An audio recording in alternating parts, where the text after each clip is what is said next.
সুপ্রিয় দর্শক, আমার নিজের ড্রাগন গাছে ড্রাগন ফল ধরানোর জন্য একটি বিশেষ পদ্ধতি অবলম্বন করেছিলাম। সেই পদ্ধতি এখন আপনার সামনে শেয়ার করব, যেহেতু আমার কাছে প্রচুর ড্রাগন ধরেছে, আশা করি আপনাদের কাছে প্রচুর ড্রাগন ধরবে। এটা দ্রবণটি তৈরির জন্য প্রথমেই একটি বড় সাইজের ঠিক এরকম মগ নিয়ে নিতে হবে। তো দেখতে পাচ্ছেন মগটি নিয়ে নিচ্ছি। অর্থাৎ কাঠ বা গাছের পাতা পোড়ানোর পরে যে ছাই পাওয়া যায় চুলার ভিতরে, এটা হলো সেই ছাই। এই ছাই দিলে কি হয়? ছাই হলো প্রাকৃতিক কীটনাশক। অর্থাৎ এটি মাটিতে ব্যবহার করতে পারলে মাটিতে যে ক্ষতিকারক পোকামাকড়গুলো থাকে সেগুলো দূর হয়। পাশাপাশি মাটিগুলো বিশুদ্ধ হয়ে যায় এবং দেখা যায় ড্রাগন ফল গাছে যে শিকড় থাকে, শিকড় খুব দ্রুত বৃদ্ধি পায়, অর্থাৎ গাছের কার্যশক্তি বৃদ্ধি পায়। তো আপনি অবশ্যই একটি বড় পাত্রের ভিতরে পরিমাণ মতো নিয়ে নেবেন ছাই। অবশ্যই বেশি পরিমাণে নেবেন, আমি কম পরিমাণে নিলাম শুধু দেখানোর জন্য। তো এরপরে নিতে হবে কিছু পরিমাণে পানি। তো দেখতে পাচ্ছেন পানিটি ভিতরে দিয়ে দিচ্ছি। অবশ্যই একটু বেশি পরিমাণে পানি নেবেন। পানি দেওয়া হয়ে গেলে শক্ত লাঠির সাহায্যে ভালো করে নাড়াচাড়া করে পানির সাথে ছাইয়ের দ্রবণটি সুন্দর করে মিশিয়ে ফেলুন। সাধারণত সেদ্ধ করে বা রান্না করে খাওয়ার পরে ডিমের খোসাগুলো অপ্রয়োজনীয় হিসেবে ফেলে দেওয়া, এটা ফেলে দিবেন না। অবশ্যই কিছুটা সংগ্রহ করে নেবেন।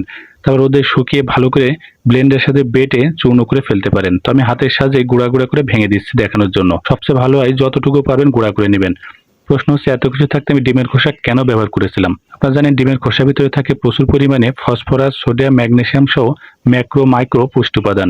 তো আমি যে ড্রাগন বাগানটি করেছিলাম এটা সম্পূর্ণ অর্গানিক ড্রাগন বাগান, এই জন্য কোনো সার ব্যবহার না করে ডিমের খোসা ব্যবহার করেছিলাম।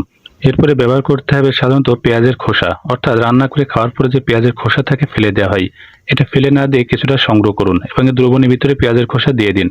প্রশ্ন হচ্ছে, এত কিছু থাকতে পেঁয়াজের খোসা আমরা কেন ব্যবহার করব? আর আমি কেন এটা ব্যবহার করেছিলাম ড্রাগন গাছে?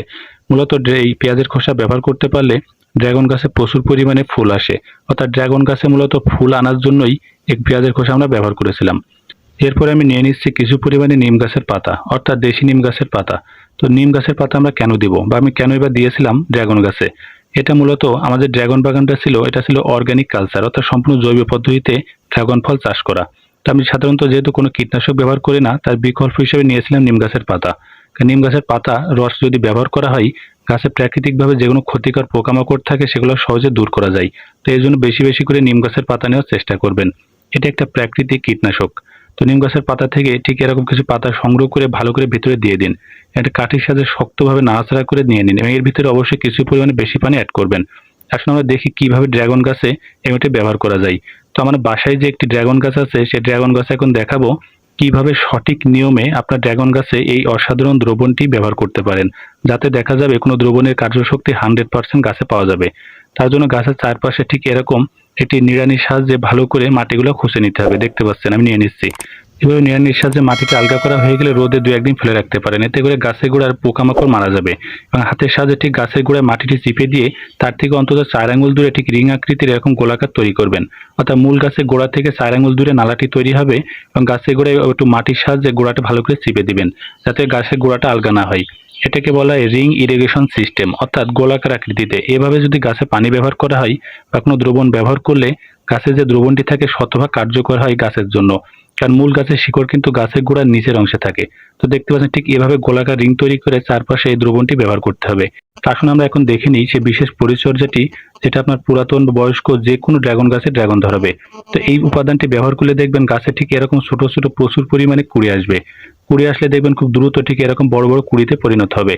কিন্তু এতে কিন্তু প্রচুর পরিমাণে ড্রাগন ধরাতে পারবেন না। অর্থাৎ আমার গাছে কিন্তু প্রচুর পরিমাণে এরকম কুড়ি আসছিল, আসার পরে যে কাজটা করেছিলাম এই ড্রাগন গাছে ফুল আনার জন্য, সেই কাজটা আপনাদের এখন করতে হবে। সেটা হচ্ছে মাথাগুলো ঠিক এভাবে কেটে দিতে হবে। তো দেখতে পাচ্ছেন এই যে ড্রাগন গাছের মাথা দেখতে পাচ্ছেন, প্রত্যেকটি মাথাগুলো ছাঁটাই করা। তো ঠিক এরকম সমান করে মাথাটি কেটে দিতে হবে। এতে করলে কি হবে, এর যে গোড়ার দিকে দেখছেন ছোট ছোট কাটার মতো অংশ দেখতে পাচ্ছেন, যখন আপনি কেটে দিবেন কাটার মতো অংশ থেকে নতুন কুড়ি আসবে, প্লাস ড্রাগন গাছে নতুন নতুন ফুল আসতে শুরু করবে। এবং এই কাটার অংশ থেকে কিন্তু দেখতে পাচ্ছেন প্রচুর পরিমাণ ড্রাগন গাছে ফুল আসে। এই যে আমি এটা ভেঙে দেখাচ্ছি, এটাও কিন্তু দেখেন মাথাটি কেটে ফেলার পরে তার যে গোড়ার যে কাটার অংশ ছিল সেখান থেকে কিন্তু ড্রাগনটি বের হয়েছে। আপনার যদি ড্রাগন গাছে বের করতে চান অর্থাৎ ড্রাগন ফুল ফল আনতে চান, অবশ্যই মাথাটি ছাঁটাই করতে হবে। যদি ছাঁটাই না করেন তাহলে প্রচুর পরিমাণে কুড়ি তো আসবে কিন্তু ড্রাগন ধরবে না। এই যে বিশেষ পরিচর্যা আপনাদেরকে দেখালাম, এটা কিন্তু আমার নিজ জমিতে ব্যবহার করা। যেহেতু আমার কাছে এই পদ্ধতি ব্যবহার করে প্রচুর ড্রাগন ফল ধরেছে, আশা রাখছি যদি এই পদ্ধতি ব্যবহার করতে পারেন আপনার কাছেও প্রচুর পরিমাণে ড্রাগন ধরবে।